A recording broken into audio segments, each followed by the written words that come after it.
ಸತಿಗೆ ಷೋಡಶದ ಋತು ಸಮಯ ಏಕಾದಶಿ. ಮತ್ತೊಮ್ಮೆ ಯಕ್ಷಧ್ರುವತಾರೆ ಕಾರ್ಯಕ್ರಮಕ್ಕೆ ಸ್ವಾಗತ ಸರ್. ತಮಗೂ ಸ್ವಾಗತ ಸರ್. ಒಂದಷ್ಟು ನಿಮ್ಮ ಜೀವನದ ಅನುಭವಗಳನ್ನ ಮಾತಾಡ್ತಾ ಇದ್ವಿ, ಯಕ್ಷ ಜೀವನದ ಅನುಭವಗಳನ್ನ ಮಾತಾಡ್ತಾ ಇದ್ವಿ. ಈಗ ಒಂದು ಕೇಳೋದಾದ್ರೆ, ನೀವು ತೆಂಕುತಿಟ್ಟು ಮತ್ತು ಬಡಗುತಿಟ್ಟು ಎರಡೂ ಮೇಳಗಳಲ್ಲೂ ಕೂಡ ಕಾರ್ಯವನ್ನ ನಿರ್ವಹಿಸಿದ್ದೀರಾ. ಈ ಒಂದು ತೆಂಕಿನಲ್ಲಿ ನೀವು ತಿರುಗಾಟವನ್ನ ಮಾಡಿ ತದನಂತರ ಬಡಗುತಿಟ್ಟಿಗೆ ಪಾದಾರ್ಪಣೆ ಮಾಡುವಾಗ ಯಾವ ರೀತಿಯಾದಂತ ಒಂದು ಸವಾಲುಗಳನ್ನ ಎದುರಿಸಿದ್ದೀರಿ? ಯಾಕಂದ್ರೆ ಹೇಳಿದ್ರೆ ತೆಂಕು ಮತ್ತು ಬಡಗು ವಿಭಿನ್ನ ಶೈಲಿಗಳು, ಎರಡು ಬೇರೆ ಬೇರೆ ರೀತಿಯಾಗಿ ವಿಭಿನ್ನವಾಗಿರ್ತದೆ. ಹೇಗಿತ್ತ ಅಂತ ಹೇಳಿ. ಸ್ವಾಮಿ, ನನಗೆ ಬಾಲ್ಯದ ತೆಂಕು ಆಸಕ್ತಿ. ಆದರೆ ಯಾವುದೋ ಒಂದು ಕಾಲದಲ್ಲಿ ಕಾಳಿಂಗನಾವುಡ್ರ ಆ ಗಾನ ವೈಭವದ ನಾಗಶ್ರೀ ಆಟವನ್ನು ನಾನು ಉಜಿರೆಯಲ್ಲಿ ಕಂಡೆ. ನಾನು ಅವಾಗ 9ನೇ ಕ್ಲಾಸ್. ನನಗೆ ಇಷ್ಟು ಉಂಟ ಯಕ್ಷಗಾನದಲ್ಲಿ ಅಂತ ಒಂದಾಯಿತು.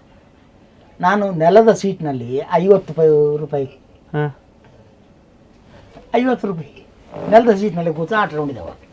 ನಾನು ಅವಾಗ ಅಲ್ಲಿ ಹಾಸ್ಟೆಲ್ನಲ್ಲಿದ್ದೆ. ಆ ಕುಣಿತ ಇದನ್ನು ನಾನು ಒಬ್ಬ ಬಡಗಿನ ಕಲಾವಿದ. ಈ ಹಾವ ಭಾವ ಅಭಿನಯ ಇದೆಲ್ಲ ಎಂಥದೋ ನನಗಿಂದ ಮನಸ್ಸಿಗೆ ಉಳಿತಾ ಇತ್ತು.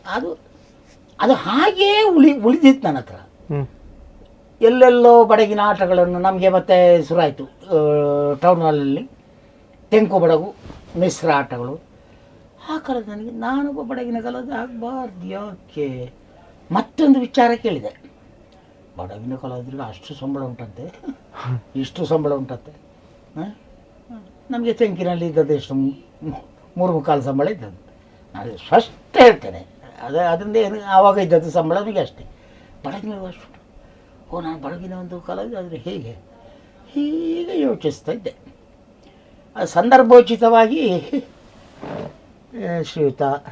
ಶ್ರೀಮಾನ್ ಭಾಗವತರಾಗಿರುವಂಥ ಕಾಳಿಂಗನಾವುಡ್ರ ನಿಧನದ ನಂತರ ಸಾಲಿಗ್ರಾಮ ಮೇಳಕ್ಕೆ ಶಬರಾಯರು ಸೇರಿದರು. ಮಾರನೇ ವರ್ಷ ಧರ್ಮ ಸಂಕ್ರಾಂತಿ. ಆ ವರ್ಷವೇ ನನ್ನನ್ನು ಮೇಳಕ್ಕೆ ಆಯ್ದುಕೊಂಡ್ರು. ಅದು ನನ್ನ ಯೋಗಾನುಯೋಗ ಅಂತ ಹೇಳಬೇಕು. ಅಲ್ಲೊಂದು ಸಾಬ್ರ ವೇಷ ಸಿಕ್ಕಿತು ನನಗೆ. ಭೈರನ್ ಖಾನ್ ಅಂತ. ಸಾಧಾರಣ 11:30 ಗಂಟೆಗೆ ಪ್ರವೇಶ ಆದರೆ ಬೆಳಿಗ್ಗೆ 5:30 ಗಂಟೆವರೆಗೆ ಅದು ವೇಷ ಇತ್ತು. ಮತ್ತು ಅದು ಒಳ್ಳೆ ಟ್ರೆಜಡಿ ಪಾತ್ರ. ನಾನು ಎಷ್ಟು ಶ್ರಮ ಪಟ್ಟಿದ್ದೇನೆ ಆ ಪಾತ್ರವನ್ನು ಮೇಲೆ ಬೀಳಬೇಕಂತಾದರೆ. ಆದರೆ ಆ ಪಾತ್ರವನ್ನು ಉಳಿಸುವಲ್ಲಿ ನನಗೆ ಎಷ್ಟು ಸಹಕಾರ ನೀಡಿದ್ದಾರೆ ಶಬರಾಯರು, ನಾನು ಅವರನ್ನು ಮರೀಲಿಕ್ಕೆ ಸಾಧ್ಯ ಇಲ್ಲ. ಈಗ ಪಾಪ ಸ್ವರ ಇಲ್ಲದ ಮೂಲೆ ಗುಂಪಾಗಿದ್ದಾರೆ. ಅದು ಶಬರಾಯರ ಅವರು ನನಗೆ ಕೊಟ್ಟ ಪ್ರಚೋದನೆ, ನನ್ನ ಶ್ರಮ, ಆ ಪಾತ್ರ ಮೇಲ್ಬೇಕು. ಅಂದ್ರೆ ಹೇಗಿತ್ತು ಸರ್ ಅದು? ನೀವು ಈಗ ತೆಂಕಿನಲ್ಲಿ ಹೆಜ್ಜೆಗಳು ಬೇರೆ ರೀತಿಯಾಗಿ ಇರ್ತದ? ಅದು ಹೆಚ್ಚಾಗಿ ನನಗೆ ಅದು ತೆಂಕಿನ ಇದೆ ಅಲ್ಲ, ಬಡಗಿನ ಹೆಜ್ಜೆ ಇತ್ತು ನಿಧಾನ ಬದ್ದೆಗಳಿಗೆ. ಏರು ಬದ್ದೆಯಲ್ಲಿ ನಮ್ಮ ತೆಂಕಿದ್ದೆ. ಏರು ಬದ್ದೆಯಲ್ಲಿ ತೆಂಕಿದ್ದೆ. ದಿಗಿಣೆಲ್ಲ ನಾನು ದಿಗಿಣವೇ ಹಾಕ್ತಿದ್ದೆ. ನಮ್ದೆಲ್ಲ ಕಸರತ್ತೆಲ್ಲ ಇತ್ತು. ಅಂದ್ರೆ ತುಂಬಾ ಕಸರತ್ತು ಮಾಡಿ ಆ ಪ್ರಸಂಗ ಧರ್ಮ ಸಂಕ್ರಾಂತಿ ಅಂದ್ರೆ ನೀವು ಹೇಳಿದ್ರೆ ನಂಬಲಿಲ್ಲ. ಬ್ಯಾಂಗ್ಳೂರ್ನಲ್ಲಿ 21 ಆಟದಲ್ಲಿ 19 ಧರ್ಮ ಸಂಕ್ರಾಂತಿ ಆಗಿದೆ. ಏನು ರವೀಂದ್ರ ಕಲಾಕ್ಷೇತ್ರ ಹೌಸ್ಫುಲ್. 25 ಆಟ ಬೊಂಬೈಯಲ್ಲಿ 21 ಧರ್ಮ ಸಂಕ್ರಾಂತಿ ಆಗಿದೆ. ಎಲ್ಲ ಸ್ಟೇಜ್ ಮೇಲೆ ಕೂತ್ಕೊಳ್ಳಿಕ್ಕೆ ಸೀಟ್ ಇಲ್ಲ, ಅಲ್ಲಿ ನಂಬರ್ ಅಲ್ವಾ ಯಾವುದು ಸೀಟಿಗೆ. ಅಂತ ಪ್ರಸಂಗ ಅದು ಧರ್ಮ ಸಂಕ್ರಾಂತಿ ಓಡಿದಂದ್ರೆ ಉಂಟಲ್ಲ. ಅಲ್ಲ, ನಾನು ಅದರ ಬಗ್ಗೆ ನಾನು ಈ ಪ್ರಾಯದಲ್ಲಿ ಹೇಳಲಿಕ್ಕಿಲ್ಲ. ನನ್ನಿಂದ ಒಬ್ಬನಿಂದ ಹೊಡಿತಂತಲ್ಲ, ಎಲ್ಲ ಗ್ರೂಪ್ ಬೈ. ಅಲ್ಲಿ ಕೊಂಡದ ಕುಳಿ ಆಗಲಿ, ಯಾಜಿಯವರಾಗಲಿ, ಹೊಸಂಗಡಿ ರಾಜು ಶೆಟ್ಟಿ ಆಗಲಿ, ಅಥವಾ ಸಿದ್ದಾಪುರ ಅಶೋಕ ಭಟ್ಟನಾಗಲಿ, ನಮ್ಮ ರತ್ನಾಕರನಾಗಲಿ, ವಿಶ್ವನಾಥ್ ಶೆಟ್ಟರಾಗಲಿ, ದಿವಂಗತರಾದ, ಅಲ್ಲ ನಾನಾಗಲಿ, ಎಲ್ಲ ಹಾಸ್ಯಗಾರಗಳಿಗಾಗಲಿ, ಯಾವುದು ಹಲ್ಲಾಡಿ ಮತ್ತು ಬಿಳಿಯೂರು, ಅದು ಟ್ರೂಪ್ ಬೈ. ಆ ಪ್ರಸಂಗ ಮೆರೆದ ದುಡ್ಡು ಮಾಡಿದ್ದಕ್ಕೆ ಲೆಕ್ಕ ಇಲ್ಲ. ಯಾವುದು ಕಾಳಿಂಗನಾವುಡ್ರು ದಿವಂಗತರಾದಾಗ ಸಾಲಿಗ್ರಾಮ ಮೇಳ ಸತ್ತೇ ಹೋಯ್ತು ಅಂತ ಹೇಳಿದವರು ಮೇಲೆದ್ದ ಪ್ರಸಂಗ, ಮೇಳವನ್ನು ಮೇಲೆಬ್ಬಿಸಿದ ಪ್ರಸಂಗವೇ ಅದು. ಯಾವುದು? ಧರ್ಮ ಸಂಕ್ರಾಂತಿ. ಅದನ್ನು ನಾನು ಕಡ್ಡಾಯ, ಬೇಕಾದರೆ ಅದು ಯಾರು ಬೇಕಾದರೆ ಇದನ್ನು ನೋಡಿದವರು ಹೇಳದೆ ಬಿಡಲಿ, ನನಗದಾಗತ್ತಿಲ್ಲ. ಸಾಲಿಗ್ರಾಮ ಇಲ್ಲ ಅಂತ ಹೇಳಿದವರು, ಕಾಳಿಂಗನೌಡರು ಹೋದ್ಮೇಲೆ ಸಾಲಿಗ್ರಾಮ ಮೇಳ ಬಿದ್ದೋಯ್ತು ಅಂತ ಹೇಳಿದವರು ಆ ಪ್ರಸಂಗ ಮೇಲೆ ಬೀಳಿಸಿದೆ. ನೆಕ್ಸ್ಟ್ ಮತ್ತೆ ಪ್ರಸಂಗ ಬೇರೆ ಬಂತು, ರಂಗನಾಯಕಿ ಬಂತು, ಇದು ಪ್ರಸಂಗ ಬಂದೆಲ್ಲ ಅಲ್ಲ ಪಾಸ್ ಆಯಿತು. ಮತ್ತೆ ಅಲ್ಲಿಂದ ನಾನು ಪಡಗಿಗೆ ಇದಾದೆ. ಆಮೇಲೆ ನನ್ನನ್ನು ಇದಕ್ಕೆ ಸೇರಿಸಿದ್ರಲ್ಲ, ಯಾವುದು ನಮ್ಮ ಮಂಗಳದೇವಿ ಮೇಳಕ್ಕೆ. ಹೌದು, ಅಲ್ಲಿ ಹಾಗೆ ಬಾರಕೂರು ಬಂಗಾರಿ ಅದೆಲ್ಲ ಪ್ರಸಂಗ ಎಲ್ಲ ಮುಗಿದ ಮೇಲೆ ಯಾವುದೋ ಒಂದು ಅದು ಇದ್ದದ್ದೇ. ಸರ್, ಅಲ್ಲಿ ನೀವು ಪಡ್ರೆ ಚಂದುವರಲ್ಲಿ ಕಲಿತೀರಾ ಯಕ್ಷಗಾನವನ್ನ? ಶಿಷ್ಯ. ಅವರಿಂದ ಯಾವ ರೀತಿಯಾದಂತಹ ಒಂದು ಯಕ್ಷ ಜೀವನದ ಪಾಠವನ್ನ ಅಥವಾ ಜೀವನದ ಪಾಠವನ್ನ ಏನೇನು ಕಲ್ತ್ರಿ ಅಂತ? ಅವರು ಸರಳ ಜೀವಿ. ಅವರು ಹೇಳ್ತಾ ಇದ್ರು ನಮಗೆ, ಮಕ್ಕಳೇ ಹೀಗಿರ್ಬೇಕು. ಯಕ್ಷಗಾನ ಅಂದ್ರೆ ಹೀಗೆ, ಯಕ್ಷಗಾನ ಹೀಗೆ ಅಂದ್ರೆ ಅವರು ದೊಡ್ಡ ಅರ್ಥಧಾರಿ ಅಲ್ಲ, ಆದರೆ ಹಾವ ಭಾವ. ಈಗ ನಾನು ಒಂದು ವಿಷಯ ಹೇಳುವುದಾದ್ರೆ, ತೆಂಕಿನಲ್ಲಿ ಹಾವ ಇಲ್ಲ ಭಾವ ಇಲ್ಲ, ಒಟ್ಟು ಕುಣಿತಾರೆ ಅಂತ ಹೇಳುವವರು ಇದ್ದಾರೆ. ಆದರೆ ಆ ನೃತ್ಯಕ್ಕೆ ಒಂದು ಲಾಲಿತ್ಯ ಉಂಟು, ಅದಕ್ಕೊಂದು ಹಾವ ಭಾವ ಉಂಟು ಎನ್ನುವುದನ್ನು ತೋರಿಸಿಕೊಟ್ಟವರು ಚಂದವರು, ಪಡ್ರೆ ಚಂದವರು. ಅವ್ರದ್ದು ನಾನು ಇದನ್ನು ನೋಡಿದ್ದೇನೆ, ಎಂಥದ್ದು ಶ್ರೀಕೃಷ್ಣನ ಒಡ್ಡೋಲಗ, ಆ ಗೋಪಿಕಾಂಗನೆಯರೊಟ್ಟಿಗೆ ಕುಣಿಯುವಂಥ ಒಂದು ಇದುಂಟಲ್ಲ, ಅದು ಮತ್ತೆ ಯಾರಿಂದೂ ಮಾಡಲಿಕ್ಕೆ ಸಾಧ್ಯ ಇಲ್ಲ. ಮತ್ತು ಅವರು ಮುಗ್ಧ ಜೀವಿ. ಇನ್ನೊಬ್ಬರಿಗೆ ಅಂಥ ಗುರುಗಳನ್ನು ಪಡಿಬೇಕಾದ್ರೆ ನಾವು ಯಾವುದೋ ಪುಣ್ಯ ಮಾಡಿದವರಾಗಿರ್ತೀವಿ. ಬೇರೆ ಗುರುಗಳಾದರೆ ಬೈಯುವುದು ಗೀವುದು ಎಲ್ಲ ಉಂಟಲ್ಲ ಮಕ್ಕಳಿಗೆಲ್ಲ, ಒಂದು ಶಬ್ದ ಬೈಲಿಕ್ಕಿಲ್ಲ ಅವರು.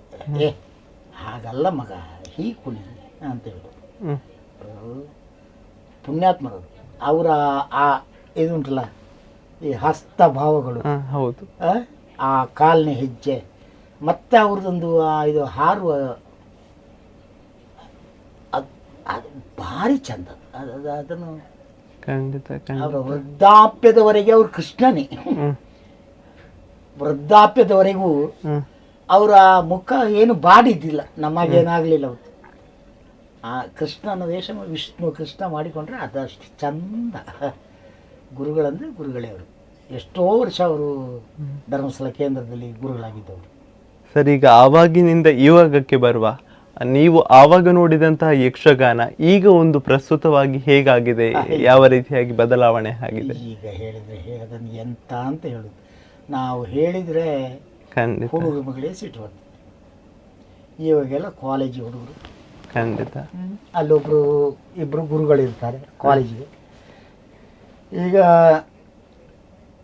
ನಾನು ಕೇಳಿದಾಗೆ ಕೆಲವು ಅನುದಾನಿತವಾದ ಕಲಿಸುವ ಗುರುಗಳಿಗೆ MLA ಕೋಟದಿಂದ, ಈಗ ಅಲ್ಲಿ ನಮ್ಮದು ಉಡುಪಿ ಜಿಲ್ಲೆಗೆ ಹೋದರೆ ಅವರು MLA ಕೋಟದಿಂದ ಯಾವ ಶಾಲೆಯಲ್ಲಿ ಯಾವ ಗುರುಗಳು ಮಕ್ಕಳಿಗೆ ಯಕ್ಷಗಾನ ತರಬೇತಿಯನ್ನು ನೀಡ್ತಿದ್ದ ಸಂಬಳ ಬರೋದು ಅವರಿಂದ. ಇದು ಇಲ್ಲಿ ಶುರು ಆಯಿತು ಅಂತ ಕಾಣ್ತದೆ. ಈಗ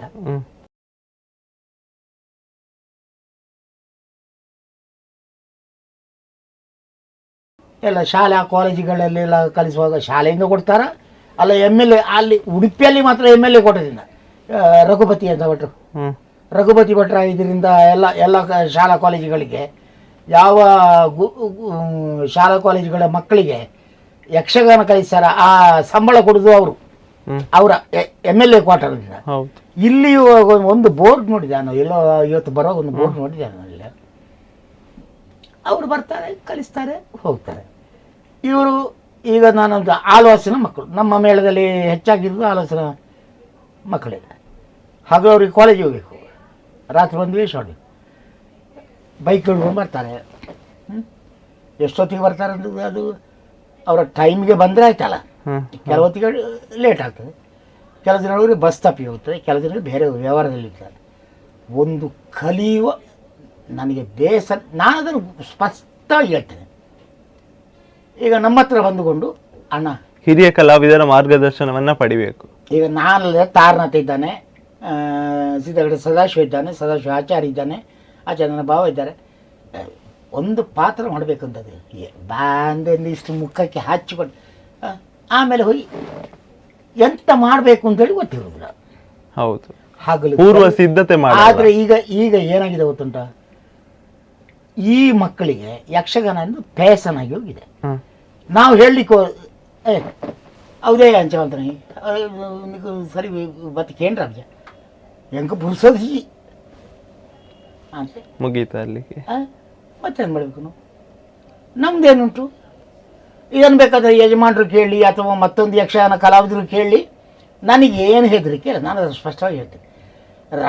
ನಾವೀಗ ಚೌಕಿಯಲ್ಲಿ ಅಲ್ಲಿ ಕೂತ್ಕೊಂಡು ಮೇಕಪ್ ಮಾಡ್ತಿರುವಾಗ ಒಂದು ವೇಷ ನಮ್ಮೊಟ್ಟಿಗೆ ಬರೋ ವೇಷ ಅದನ್ನು ಆ ಮಕ್ಕಳು ಕೇಳಬೇಕೋ ಬೇಡ ಬೇಕು. ಹೌದು, ನಾವೇನು ಮಾಡಬೇಕು, ಎಂತ ಮಾಡಬೇಕು? ಅವರು ಬರುವುದೇ ಅವರು ನಮ್ಮ ವೇಷ ಹೋಗುವಾಗ ಅವರಿಗೆ ಅವರ ವೇಷಕ್ಕೆ ಒಂದು ಮುಖಕ್ಕೆ ಬಣ್ಣ ಚೆಲ್ಲಿಗೆ ಪುಸ್ತಕತಿರೋದಿಲ್ಲ. ಅಷ್ಟೊತ್ತಿಗೆ ಬಂದು ಕಚ್ಚೆ ಹಾಕ್ಕೊಂಡು ಇದು ಸುಟ್ಕೊಂಡು ಮುಖಕ್ಕೆ ಬಣ್ಣ ಹಾಕುದಾ ಅಲ್ಲ ಎಂತ ಮಾಡ್ದವರು ಹೌದು, ಕೇಳುದ ಅಲ್ಲಿ ರಂಗಸ್ಥಳ ಬಂದವರೆ ಪೆಪ್ಪೆ ಮಾಡ್ತಾರೆ. ನಾವೇನು ಮಾಡ್ಲಿಕ್ಕಾಗ್ತದೆ? ನಾವು ಮುಂದುವರಿಸ್ಕೊಂಡು ಈಗಿನ ಕಾಲ ಸ್ಥಿತಿ ಹಾಗೆ. ಇದು ಈವನ್ ನಮ್ಮ ಮೇಳದಲ್ಲಿ ಇಂತಲ್ಲ, ಎಲ್ಲ ಮೇಳಗಳ ಕಟೀಲ್ ಮೇಳದಲ್ಲಿ ಹಾಗೆ ಎಲ್ಲ ಆಫೀಸರ್ಗಳು ಅವರವ್ರ ಕೆಲಸ, ಹೋಟ್ಲ್ ಕೆಲಸದವರಿದ್ದಾರೆ, ಬೇರೆ ಕೆಲಸ ಕ್ಯಾಟ್ರಿಂಗ್ ಕೆಲಸದವರಿದ್ದಾರೆ. ನಮ್ಮ ಮೇಳದಲ್ಲಿ ಇಲ್ಲ ಅಂಥವ್ರೆ ಆಫೀಸ್ ಕೆಲಸದವರಿದ್ದಾರೆ, ಕಾಲೇಜಿಗೆ ಹೋಗೋರಿದ್ದಾರೆ. ಹಗಲು ಕಾಲೇಜ್ ಹೋಗಬೇಕು. ಹೌದು, ಅದರಲ್ಲಿ ಬೇರೆ ಬೇರೆ ಉದ್ದೇಶಗಳಿರ್ಬೋದು. ಪಾಪ ಅವರ ಬಡತನ ಅಂತ. ಈಗ ಒಂದು ಶ್ರೀಮಂತನಾದವನಿಗೆ ಕಾಲೇಜಿಗೆ ಹೋಗ್ಬೇಕು ಅಂತಾದರೆ, ಮನೆಯಲ್ಲಿ ಆರ್ಥಿಕ ಸಂಪತ್ತು ಉಂಟು ಅಂತಾದರೆ ಆಟಕ್ಕೆ ಬರಬೇಕಾ? ಹೌದು, ಆಟಕ್ಕೆ ಬರೋದಿಲ್ಲವ. ಹಾಗಾದರೆ ಅವನ ದುಡಿಮೆಯಲ್ಲೇ ಅವನು ಕಾಲೇಜಿಗೆ ಹೋಗಬೇಕು, ಓದಬೇಕು, ತಾನು ಉತ್ತೀರ್ಣನಾಗಬೇಕು ಅಂತ ಒಂದು ಆಸೆ. ನಾವು ಅದಕ್ಕೆ ಚೌಕಿಯಲ್ಲಿಂದ ಮಾತಾಡಿ ಏನು ಪ್ರಯೋಜನ ಉಂಟು? ಪಾಪ ಅವರ ಬಡತನ, ಅವರ ಇದು ಸ್ಥಿತಿಗತಿ ನಾವು ಎಣಿಸಿಕೊಂಡು, ನಮ್ಮಲ್ಲಿ ಒಂದು 4-5 ಮಕ್ಕಳಿದ್ದಾರೆ ಕಾಲೇಜಿಗೆ ಹೋಗ್ಕೊಂಡು ಹೌದು, ಸಂಜೆ ಆಟಕ್ಕೆ ಬರ್ತಾರೆ. ಇದು ನಿಮ್ಮ ಒಂದು ದೃಷ್ಟಿಯಲ್ಲಿ ಇದು ಒಳ್ಳೇದಾ ಕೆಟ್ಟದಾ ಅಂತ ಹೇಳಿ ಸರ್? ಅಯ್ಯೋ ದೇವರೇ, ನಾನು ಏನಂತ ಹೇಳೋದು ಅಂದರೆ, ಇದರಿಂದ ಏನಾಗ್ತದೆ ಗೊತ್ತುಂಟಾ? ರಂಗದಲ್ಲಿ ನಮಗೆ ಅವರನ್ನು ಮಾತಾಡಿಸುವುದ ಬಿಡುವುದ? ನಾವು ಕೇಳಿದಕ್ಕೆ ಅವ್ರು ಉತ್ತರ ಕೊಡ್ತಾರಾ? ಹೌದು. ಈಗ ನಾನೊಂದು ಪ್ರಶ್ನೆ ಹೇಳ್ತೇನೆ, ಬೇಡ ಒಂದು ಇಂದ್ರಜಿತು ಕಾಳಗವೇ ಆಗಿರಲಿ, ಹನುಮಂತ ಮತ್ತು ಇಂದ್ರಜಿತು ಎದುರಾದಾಗ ಈಗ ಒಬ್ಬ ಹವ್ಯಾಸಿ ಅದೇ ಕಾಲೇಜಿಗೆ ಹೋಗೋ ಹುಡುಗ ನಮ್ಮ ಮೇಳಕ್ಕೆ ವೇಷಧಾರಿಯಾಗಿದ್ದಾನೆ. ಈ ಜನ ಇಲ್ಲ, ಈಗ ಕಲಾವಿದರು ಇಲ್ಲ, ಅಂಥದ್ದು ಸ್ಟೂಡೆಂಟ್ಗಳನ್ನೇ ಕರೆಸುವುದು. ನಾನೊಂದು ಇಂದ್ರಜಿತ್ತು ಮಾಡಿ ಅಂತ ಒಂದು ಪ್ರಶ್ನೆ ಕೇಳಿದರೆ, ನಿನ್ನ ಅಪ್ಪ ಯಾರಂತ ಕೇಳಿದರೆ ಹನುಮಂತ ಉತ್ತರ ಕೊಡ್ತಾನ? ಹೌದು, ಪ್ರಸಂಗದ ಮಾಹಿತಿ ಇರೋದಿಲ್ಲ. ಈಗ ಹನುಮಂತನ ಹತ್ರ ನಿನ್ನ ಅಪ್ಪ ಯಾರು ಅಂತ ಕೇಳಿದ್ರೆ ನನಗೆ ಉತ್ತರ ಕೊಡ್ತಾನವ? ಇಲ್ಲ, ತಯಾರಿ. ಹನುಮಂತ ಯಾರ್ದು? ಒಬ್ಬ ಕಾಲೇಜ್ ಸ್ಟೂಡೆಂಟ್. ಹೌದು. ಈಗ ನಾನೇ ಇಂದ್ರಜಿತ್ ಮಾಡಿ ನಾನು ಪದ್ಯದ ಅರ್ಥ ಕೇಳ್ತೇನೆ, ಅದು ಪದ್ಯದಲ್ಲೇ ಉಂಟು. ಅದಾಯ್ತಾ? ಹನುಮಂತನ ಕೇಳಲಿಕ್ಕೆ ಯಾರು ನಿನ್ನಪ್ಪ ಅಂತ ಅವ ಎಂತ ಹೇಳ್ತಾನೆ? ತಾಯಿ ಹೇಳ್ಬೋದು ಅಂಜನಾದೇವಿ ಅಂತ. ವಾಯುಪುತ್ರ, ಹೇಗೆ ವಾಯುಪುತ್ರ ಅಂತ ಹೇಳ್ತಾರೆ. ಹಾಗಾದ್ರೆ ಅವ ಯಾರು? ಅಂಜನಾದೇವಿಯ ಗಂಡ ಯಾರು? ಅವನಿಗೆ ಅಪ್ಪ ಅಲ್ವಾ? ಅಲ್ಲಿ ಅದನ್ನು ಹಾರಿಸಲಿಕ್ಕೆ ಗೊತ್ತಿರಬೇಕು. ಅದು ಈ ಮಕ್ಕಳ ಹತ್ರ ನಾವು ಪ್ರಶ್ನೆ ಕೇಳಿದರೆ ನಮ್ಮ ಮುಖಕ್ಕೆ ನಾವು ಹೊಡ್ಕೊಂಡಾಗೆ ಅಲ್ವಾ? ಒಂದು ಪುರಾಣ ಪ್ರಸಂಗ ಅಂದರೆ ಇವನ್ ನಾನು ಮತ್ತೊಂದು ವಿಷಯ ಹೇಳ್ತೇನೆ ನಿಮಗೆ. ಶೂರಪದ್ಮಾಸುರ, ತಾರಕಾಸುರ ಇವರು ಯಾರ ಮಕ್ಕಳು ಅಂತ ಕೇಳಿದರೆ ಹುಡುಗರು ಹೇಳಿದ್ರೆ ಒಳ್ಳೆ ನಮ್ಮದು ಪುರಾಣ ಪ್ರಸಂಗ ಅಲ್ವ? ಶೂರಪದ್ಮಾಸುರ ಏನು ಮಾಡಿದ? ತಾರಕಾಸುರ ಯಾರು? ಶೂರಪದ್ಮಾಸುರ ಅಣ್ಣನೋ ತಾರಕಾಸುರ ಅಣ್ಣನೋ ಅಂತ ಕೇಳಿದರೆ ಗೊತ್ತಾಗೋದಿಲ್ಲ ಈಗಿನ ಮಕ್ಕಳ ಸ್ಥಿತಿ ಆಗಿ. ಹಾಗಾದರೆ ಭಾನುಗೋಪ ಯಾರ ಮಗ? ಅಜಮುಖಿ ಯಾಕೆ ಬಂದು? ಹೌದು. ಈಗ ನಾನು ಹೇಳಿದ ತಪ್ಪಿದ್ರೆ ಅದನ್ನು ನಾವು ಹೇಳಲಿಕ್ಕೆ ಹೋಗ್ಬಾರ್ದು. ಚೌಕಿಯಲ್ಲಿ ಕೂತ್ಕೊಂಡು ಅವ್ರಿಗಂತ ಗೊತ್ತುಂಡ ಅಂತ ಬೈಕಲ್ಲಿ ಬಂದರು, ಇದನ್ನೇ ನಾಳು ಅದು ಆ ಹೊತ್ತಿಗೆ ಸರಿಯಾಗಿ ಬರಲಿಕ್ಕೆ ಉಂಟು. ಅದು ಅವರು ಬರುವಾಗ ಇದೆಲ್ಲ ಉಂಟಲ್ಲ, ಬಾ ಅಂದ್ರೆ ನಾವು ಇಲ್ಲಿ ನಮ್ಮ ವೇಷ ಹೋಗುವುದಕ್ಕಿಂತ ಅರ್ಧ ಗಂಟೆಗೆ ಮೊದಲು ಮೇಕಪ್ ಮಾಡಿ ರೆಡಿಯಾಗಿರ್ತೇವೆ. ಹ್ಮ್ ಏಯ್ ಕಟ್ಲೆ ಚೌಕಿ ಅಂತ ಬರವ ಇಲ್ಲಿ ಕಟ್ಟೋರು ನಿಮ್ಮದು ಮತ್ತೆ ಅಲ್ಲ ವೇಷ ಅವನಿಗೆ ಕಟ್ಟಬೇಕು. ಅವ ಬಂದ್ಕೊಂಡು ಇಲ್ಲಿ ಮೇಕಪ್ ಮಾಡ್ಕೊಂಡು ಇರ್ತಾನೆ. ಮೊದಲು ಅವನದು ವೇಷ ಹೋಗಬೇಕು, ಅವನ ಮೇಲೆ ನಂದು ನಾವು ಬೇಗ ತಯಾರಾಗ್ತೇವೆ. ನಮಗೆ ಇದು ಯಾರು ಗೊತ್ತುಂಟು ನಿಮಗೆ? ಪುತ್ತೂರು ನಾರಾಯಣಗೌಡ ನಿರ್ದೇಶನ. ನಾನು ಅವರೊಟ್ಟಿಗೆ ತಿರುಗಾಟ ಇಲ್ಲ, ಆದರೆ ಮಳೆಗಾಲದಲ್ಲಿ ಉಂಟು. ಮಳೆಗಾಲದಲ್ಲಿ ಚೌತಿಗೆಲ್ಲ ನಾವು ಟೂರಿಂಗಿಗೆಲ್ಲ ಮೇಳದ ತಿರುಗಾಟ ಇಲ್ಲ. ಅರ್ಧ ಗಂಟೆಗೆ ಮೊದಲು ವೇಷ ಕಟ್ಟಿಕೊಂಡು ಚೌಕಿಯ ಹಿಂದೆ ಕೂತ್ಕೊಂಡು ಅದು ಅವರು ಎಲ್ಲ ಅಂದ್ರೆ ಆಟದ ಜಾಗಕ್ಕೇನೆ ಬೇಗ ಬರಬೇಕು ಅಂತ ಹೇಳಿ ನಾನು ಹೇಳೋದು. ಅದು ನಮ್ಮ ವೇಷಕ್ಕೆ ನಾವು ಅರ್ಧ ಗಂಟೆಗೆ ಮೊದಲು ಚೌಕಿಯಲ್ಲಿ ಇದ್ದುಕೊಂಡು ಆ ವೇಷವನ್ನು ಮಾಡಿ ಅದಕ್ಕೆ ಏನು ಬೇಕು, ಹೊಸ ಪ್ರಸಂಗ ಬರಲಿ, ಪುರಾಣ ಪ್ರಸಂಗ ಬರಲಿ, ಅದು ಒಂಚೂರು ಅದು ಇವತ್ತು ನನ್ನ ವೇಷ ನಿಮಗೆ ಬರ್ಬೋದು, ನಿಮ್ಮ ವೇಷ ನನಗೆ ಬರ್ಬೋದು. ಇಲ್ಲ ಮತ್ತೊಬ್ಬ ಅವ ರಜೆ ಮಾಡಿದ ಅವನ ವೇಷ ನಿಮ್ಗೆ ಬರ್ಬೋದು. ಅವಾಗ ನಾವು ಅದು ಸ್ವಲ್ಪ ಅದರ ಬಗ್ಗೆ ಆಲೋಚನೆ ಇದೆಂತೆಲ್ಲ ರಂಗಸಭೆ ಒಟ್ಟೋಗಿ 4 ಮಂಗ ಹಾರಿದಾಯಿತು, 4 ಮಾತಾಡಿದೆ. ಅದರಲ್ಲಿ ಏನುಂಟು? ಒಂದು ಪುರಾಣ ಪ್ರಸಂಗ ಅಂದರೆ ಸರಿಯಾಗಿ ನಾವು ಹೇಳೋದಾದರೆ ಈಗಿನ ಮಕ್ಕಳಿಗೆ ಒಂದು ದಾಕ್ಷಾಯಿಣಿ ಮಾಡಲಿಕ್ಕೆ, ಒಂದು ಚಂದ್ರಮತಿ ಮಾಡಲಿಕ್ಕೆ, ಒಂದು ದಮಯಂತಿ ಮಾಡಲಿಕ್ಕೆ ನೋಡ ಪುರಾಣ ಪ್ರಸಂಗ ಮಾಡಿದ್ರೆ ಬರ್ರಿ. ನಮ್ಮಲ್ಲಿ ಇದ್ದಾರೆ, ಒಂದು 4 ಜನ ಇದ್ದಾರೆ, ಕರೆಕ್ಟ್ 4-5 ಜನ ಇದ್ದಾರೆ ಹೇಳಿಕೊಟ್ಟದವ್ರು ಮಾಡೋರು. ನೀವು ಸರಿಯಾಗಿ ಯಾವ ಮೇಳಕ್ಕೆ ಹೋಗಿ ಕೇಳಿ. ಇದೇ ತಾಗಿದೆ ಗೊತ್ತಿಲ್ಲ. ಈಗ ಎಲ್ಲಿ ನೋಡೋದು? ಶ್ರೀ ಕ್ಷೇತ್ರ ಕಟೀಲು ಅದು ದಿನ ಅದು ಅಮ್ಮನ ಬಗ್ಗೆ ನಮಗೆ ಗೌರವ ಉಂಟು. ದಿನ ಹೇಳಿದನ್ನೇ ಹೇಳೋದು, ದೇವಿ ಮಾತನೆ ಅದನ್ನೇ ಹೇಳೋದು. ಅದು ಬಿಟ್ಟರೆ ಬೇರೆ ಒಂದು ಪ್ರಸಂಗ ಬರಲಿ. ಈಗ ಮಂಡೋದರಿ ಪರಿಣಯ ಅಂತ ಉಂಟು, ಒಂದು ಪ್ರಸಂಗ ಉಂಟು, ಒಳ್ಳೆ ಪ್ರಸಂಗ. ಯಾರಿಗಾದ್ರು ಕೇಳಿ ಗೊತ್ತುಂಟು ಅದಕ್ಕೆ? ಹೌದು. ಮಂಡೋದರಿ ಪರಿಣಯ ಅಂದರೆ ಎಂಥದ್ದು? ರಾವಣ ಏನು ಮಾಡಿದ? ವೇದಾವತಿ ಶಾಪ. ಯಾರಾದ್ರೂ ಕೇಳಿ. ಹೌದು. ಅಂದ್ರೆ ಯಕ್ಷಗಾನದ ಸ್ಥಿತಿಗತಿ ಅನ್ನುವಂಥದ್ದು ಈ ರೀತಿಯಾಗಿದೆ ಈ ಒಂದು ಪ್ರಸ್ತುತ ಕಾಲಘಟ್ಟದಲ್ಲಿ. ಬೇಡ, ಸೀತಾ ಕಲ್ಯಾಣದ ಒಂದು ರಾವಣ, ಅದು ವೇದ ಶಾಪದಲ್ಲಿ ಬರ್ತದೆ. ಸೀತಾ ಕಲ್ಯಾಣ ಅಲ್ಲಿ ಪರಶುರಾಮ ಗರ್ವಭಂಗ, ದಶರಥಮ ಎಲ್ಲ ಹೋಗಿ ಸೀತೆಯನ್ನು ಮದುವೆಯಾಗಿ ಕರ್ಕೊಂಡು ಬರುವಾಗ, ಪರಶುರಾಮ ಬರುವಾಗ ಅಲ್ಲಿ ಅಡ್ಡಯಿಸುವಾಗ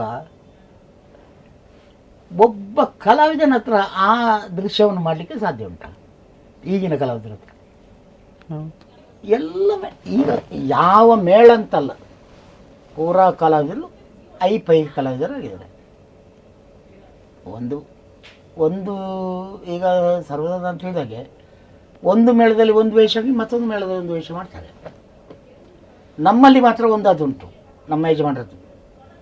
ಇಲ್ಲಿ ಆಟ ಇರುವಾಗ ಮತ್ತೊಂದು ಕಡೆಯಲ್ಲಿ ವೇಷ ಮಾಡಲಿಕ್ಕಿಲ್ಲ, ಅದು ಕಡ್ಡಾಯ ಮಾಡಿದ್ದಾರೆ.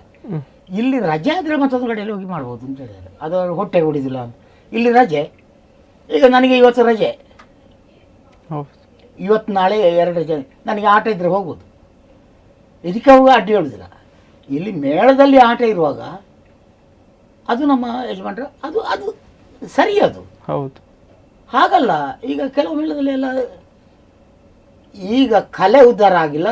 ಯಾವುದು ಅಂಥ ಮೇಳದಲ್ಲಿ ಕಲಾವಿದರು ಉದ್ಧಾರ ಆಗಿದ್ದಾರೆ. ಒಂದು ಕಡೆ ಅಲ್ಲ, 3 ಕಡೆ ವೇಷ ಮಾಡೋರಿದ್ದಾರೆ. ಈ ಕಾಲಮಿತಿಯವರೊಂದು ಬರಲಿಕ್ಕೆ ಹೋಗಿ ಉಂಟಲ್ಲ, ನಾನೀಗ ಅದನ್ನು ಹೇಳಿದನು, ಆಗ ತಿರುಜ್ಯ ಆಡ ಗಾಡಿಜ್ಜಿ ಆಗ ನಂಜಿ ಅಂತ ಹೇಳ್ಯಾರ. ನಾನು ಇದೇ ಮಾತು, ಅದು ಬರಲಿ ಅಂತಲೇ ನಾನು ಹೇಳ್ತಾರೆ. ನಾನು ಇದನ್ನು ಕಂಡವ. ಯಾಕೆ ಒಂದು ಮದುಗೈಟ ಬರೋ ಹೋದರೆ ಎಷ್ಟೊತ್ತು ಕೆಲಸ ಮಾಡ್ತಾರೆ? ಒಂದು ಕಾಲದಲ್ಲಿ ಹೀಗಿತ್ತು, 2-3 ಪದ ಬೂಸ್ಕ್ ಮಾಡಿ ಆಯ್ತು, ಮತ್ತೊಂದು ಕಡೆಗೆ ಹೋಗಿತ್ತು. ಅಲ್ಲಿ ಹೋಗಿ ಕೊಡೋದು ಮತ್ತೊಂದು ಕಡೆಗೆ. ಅದೇ ಈಗ ನಾನು ಹೇಳುದು ಅಂತ ಗೊತ್ತುಂಟ, ಕಲಾವಿದ ಉಳಿತಾನೆ, ಕಲೆ ಉಳಿಯುತ್ತಿಲ್ಲ. ಹೀಗಾದರೆ ಖಂಡಿತ ಈ ಕಾಲಮಿತಿಯ ಆಟಕ್ಕೆ ನನ್ನದು ಸಮ್ಮತಿ ಇಲ್ಲ. ಇದರಿಂದಾಗಿ ಏನಾಗ್ತದೆ ಗೊತ್ತುಂಟ? ಕಲಾವಿದ ಪೂರ್ತಿ ಹಾಳಾಗ್ತಾನೆ. ಇವನ್ ನನ್ನನ್ನೇ ನಾನು ನಿಮ್ಮಲ್ಲಿ ಕೇಳ್ಕೊಳ್ತೇನೆ, 12 ಗಂಟೆ 1 ಗಂಟೆ ಒಳಗೆ ಆಟ ಮುಗೀತು. ನಮ್ಮದು ಸ್ವಲ್ಪ ಸಮಯ ಜಾಸ್ತಿ ಹೋಗ್ತಾ ಇತ್ತು. ಅದು ನಿನ್ನೆ ಮತ್ತೊಂದು ಇದಾಯಿತು. 1 ಗಂಟೆ ಒಳಗೆ ಆಟ ಮುಗಿಸಲೇಬೇಕು ಅಂತಾಯಿತು. ಬಿದ್ದುಕೊಳ್ಳಿಕ್ಕೆ ಎಲ್ಲಿ ಉಂಟು ನಮಗೆ ಜಾಗ? ಕಟೀಲು ಮೇಳದಲ್ಲ ಅಥವಾ ಇಲ್ಲಿ ಧರ್ಮಸ್ಥಳದಲ್ಲಿ ವ್ಯವಸ್ಥೆ ಉಂಟು.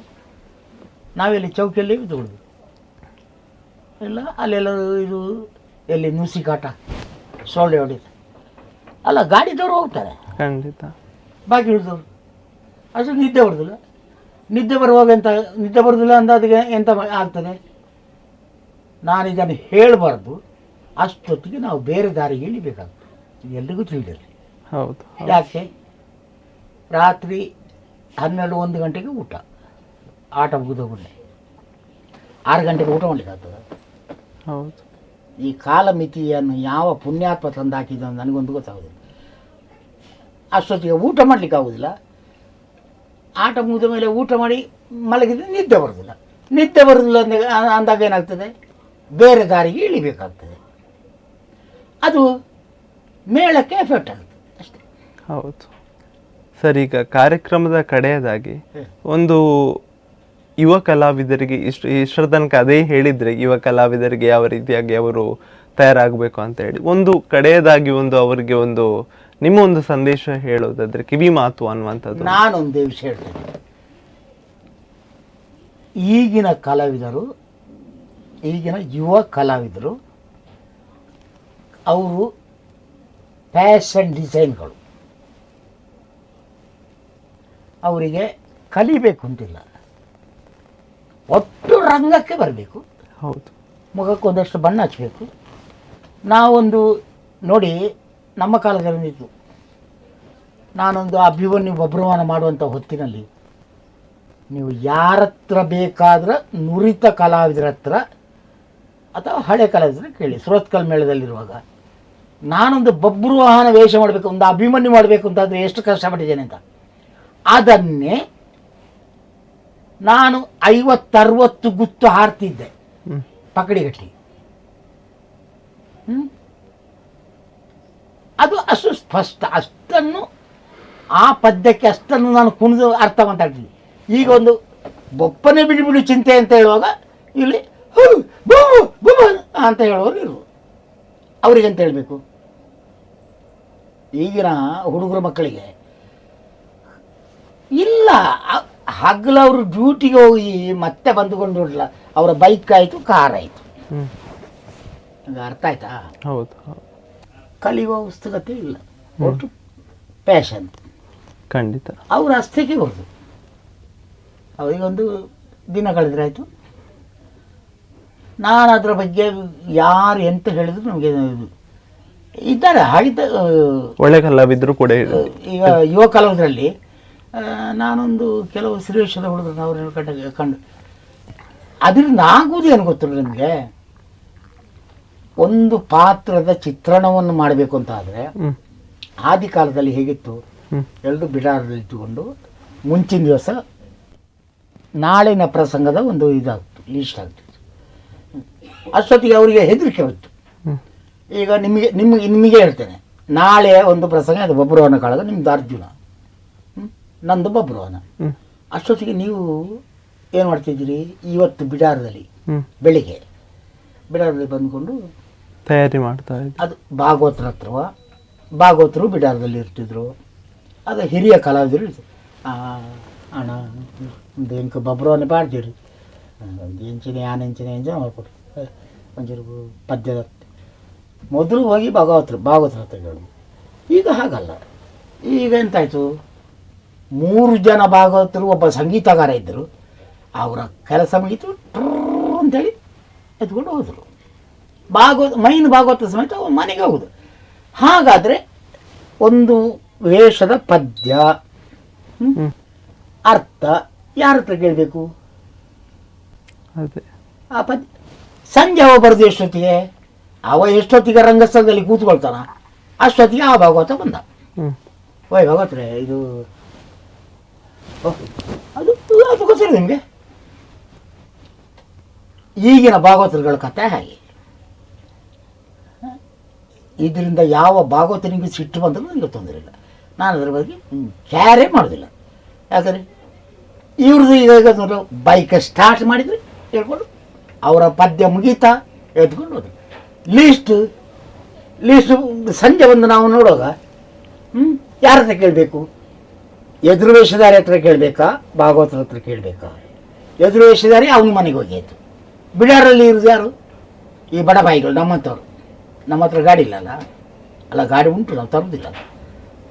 ನಾವು ಬಿಡಾರಲ್ಲಿ ಬಿದ್ದುಕೊಂಡು ಇವತ್ತು ಎಂಥ ವೇಷ ಹಾಕಿದ್ದಾರೆ ಮಾರೆ ಸೇ, ಇದು ಯಾರ ಹತ್ರ ಕೇಳೋದಪ್ಪ, ಎಂತ ಎದುರು ಯಾರು ಬರೋದು? ಅದೇ ಮೊನ್ನೆ ಒಂದು ಹೇಳಿದೆ ಸುಧಾನು, ಹೌದು, ನನಗೆ ಕರ್ಮ ಮಾಡಿಬಿಟ್ಟ ಅಂತೇಳಿ. ನಾನು ಕೇಳೋ ಪ್ರಶ್ನೆಗೆ ಅವನಿಗೆ ಎಂಥದ್ದು ಬರೋದಿಲ್ಲ. ಅಂಥದ್ದನ್ನು ಸುಧಾನವನ್ನು ಅವನನ್ನು ಎಂತ ನಾವು ಕೆಣಕಿಯಿಂದ ಸಾಯ್ಬೇಕಾ ನಾವು? ಹೌದು ಹೌದು. ಈಗ ಪುರಾಣ ಪ್ರಸಂಗ ಬಂದರೆ ಇದ್ದು ಬಿಡಿ, ಯಾವುದು ಅಪ್ಪೆ ಮಹೇಂದಾಲ, ಮತ್ತೊಂದು ಇನ್ನೊಂದು ಮಲರಾಯನ, ಅಲ್ಲ ಇದು ಹಿರಿಯರ ಕ್ಷೇತ್ರ, ಮತ್ತೆ ಅದು ಮಾಮೂಲಿ ಆಡುವಂಥ, ಅದರಲ್ಲಿಯೂ ನಮಗೆ ಸಿಕ್ಕಿಬಿಡ್ತೇವೆ ನಾವು. ಕೆಲವು ನಮಗೆ ಬೇಕಾದ ವೇಷ ಸಿಗುವುದಿಲ್ಲ. ಒಬ್ಬ ರಜೆ ಮಾಡಿದ ಕೂಡಲೇ ಮತ್ತೊಬ್ಬ ಬಂದು ಅವನಿಗೆ ಎಂತ ಹೇಳಲಿಕ್ಕೂ ಬರುವುದಿಲ್ಲ. ಒಂದು ನಾರದನ ಬರೇ ದಕ್ಷ ಯಜ್ಞದಲ್ಲಿ ದಾಕ್ಷಾಯಿಣಿ ದಹಿಸಿ ಹೋದ್ಲು ಅಂತೇಳಿ ಹೇಳಲಿಕ್ಕೆ ಬರದಂಥ ಕಲಾವಿದರು ಇರ್ತಾರೆ. ಏನು ಮಾಡೋದು? ಇಲ್ಲ.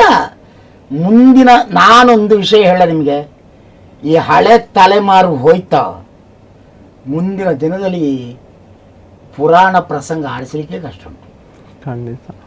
ಇದು ನಾನು ಹೇಳದ ಕೈ ಮುಗಿದು ಬೇಡಿಕೊಡ್ತೀವಿ. ಗೊತ್ತುಂಟ, ಯಾರಿಗೆ ಯಾರು ಮಗ ಅಂತಲೇ ಗೊತ್ತಿಲ್ಲ, ಯಾರಿಗೆ ಯಾರು ತಾಯಿ ಅಂತಲೇ ಗೊತ್ತಿರೋದಿಲ್ಲ. ಒಂದು ವೇಳೆ ಕೇಳಿದ್ರೆ ಅಂತ ಮಾಡೋದು? ಈಗಿನ ಹುಡುಗರ ಸ್ಥಿತಿ ಎಂತ, ಒಟ್ಟು ಅವರಿಗೆ ಒಂದು ಮುಖಕ್ಕಷ್ಟು ಬಣ್ಣ ಹಾಕಬೇಕು, ವೇಷ 4 ಗುತ್ತು ಹಾರಬೇಕು. ಈ ಮುಂದೆ ನಾನು ಸ್ಪಷ್ಟವಾಗಿ, ನೀವು ನನ್ನನ್ನು ಕರೆದದಕ್ಕಾಗಿ ನಿಮ್ಮಲ್ಲಿ ಹೇಳ್ತೇನೆ, ಇದು ಯಾವ ಮೇಳವೇ ಆಗಿರಲಿ, ಪುರಾಣ ಪ್ರಸಂಗದ ಅವನತಿ ಆಗ್ತದೆ.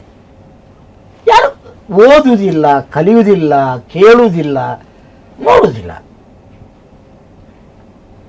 ಇನ್ನು ಮುಂದೆ ಎಲ್ಲ ಅದು ಆ ದೇವಿಯ ಅನುಗ್ರಹ, ಅದು ದೇವರ ಅನುಗ್ರಹ. ಅವರಿಗೆ ಅಂತ ಇದು ಕೊಟ್ಟು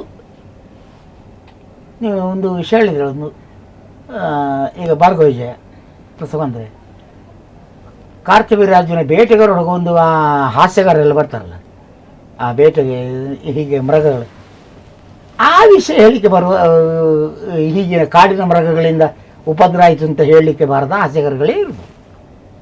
ಹಾಸ್ಯ ಅಂದರೆ ಈಗೇನಾಗಿದೆ ಗೊತ್ತುಂಟ, ಅದು ನಾನು ಹೇಳಲಿಕ್ಕೆ ಹೋಗಿದೆ ಹೆಚ್ಚಿಗೆ ಆಗ್ತದೆ ಅಂತ ಹೇಳ್ತದೆ. ಒಟ್ಟು ಏನೋ ಒಂದು ಮಾಡಿದರೆ ಹಾಸ್ಯ ಅಂತಾಗಿದೆ. ಹೌದು ಹೌದು. ನಾ ಹೆಸರು ಹೇಳ್ತೇವೆ ಹೋಗುದಿಲ್ಲ, ಬೇಡ ಬೇಡ. ಅವರಿಗೆ ಡಿಮಾಂಡ್ 6,000 ರೂಪಾಯಿ ಸಂಬಳ, 4,000 ರೂಪಾಯಿ, 5,000 ರೂಪಾಯಿ ಸಂಬಳದ ಹಾಸ್ಯಗಾರ. ಏನು ಮಾತಾಡ್ತಿದ್ದಾನೆ ಬೇಡದಿ. ಅವ್ರು ಯಾವುದಕ್ಕೆ? ತುಳು ಪ್ರಸಂಗಕ್ಕೆ ಮಾತ್ರ ಸೀಮಿತ. ಇವತ್ತು ಇವನ್ನೊಂದು ಕೃಷ್ಣ ಲೀಲೆಯ ಒಂದು ಕಂಸನ ದೂತ, ಇಲ್ಲಿ ಆ ಕಾರಾಗೃಹದ ಒಂದು ದೂತ ಒಂದದು, ಒಂದು ವಿಜಯ, ಯಾವುದು ಕೃಷ್ಣ ಲೀಲೆಯಲ್ಲಿ ಒಂದು ವಿಜಯ, ಆಮೇಲೆ ಅಲ್ಲಿ ಲಾಸ್ಟ್ಗೆ ಒಂದು ಮಡಿವಾಳ, ಅದು ಬೇಡ. ಒಂದು ಬಾಹುಕ, ಒಂದು ಪಾಪಣ್ಣ, ಅದಲ್ಲ ಒಂದು ನಕ್ಷತ್ರಿಕ ಮಾಡಲಿಕ್ಕೆ ಗೊತ್ತುಂಟ ಹಾಸ್ಯಗಾರಗಳಿಗೆ ಈಗಿನ? ಸತ್ಯಹರಿಶ್ಚಂದ್ರದ ಒಂದು ನಕ್ಷತ್ರಿಕ ಮಾಡಲಿಕ್ಕೆ ಗೊತ್ತುಂಟ ಈಗಿನ ಹುಡುಗರು ಮಕ್ಕಳಿಗೆ, ಹಾಸ್ಯಗಾರಗಳಿಗೆ? ಅವ್ರು ನನ್ನ ಕೇಳಿದ್ರೆ ನನಗೆ ಉತ್ತರ ಕೊಡ್ತೇನೆ. ಈಗ ಇದು ಪ್ರಸಾರಕ್ಕಾಗ್ತಿರಲ್ಲ, ಈಗ ಅದನ್ನು ಮಾಡುವಂಥ ಹುಡುಗರು ಯಾರಿದ್ದಾರೆ? ಒಂದು ಕೈಲಾಸ ಮಾಡ್ತಾನೆ, ಒಬ್ಬ ಇದ್ದಾನೆ ಈಗ ಸಮರ್ಥನಾಗಿ. ಅದು ಪ್ರಜ್ವಲ್, ಈಗ ಇದೊಂದು ಹಾಸ್ಯ ಇದುಂಟು.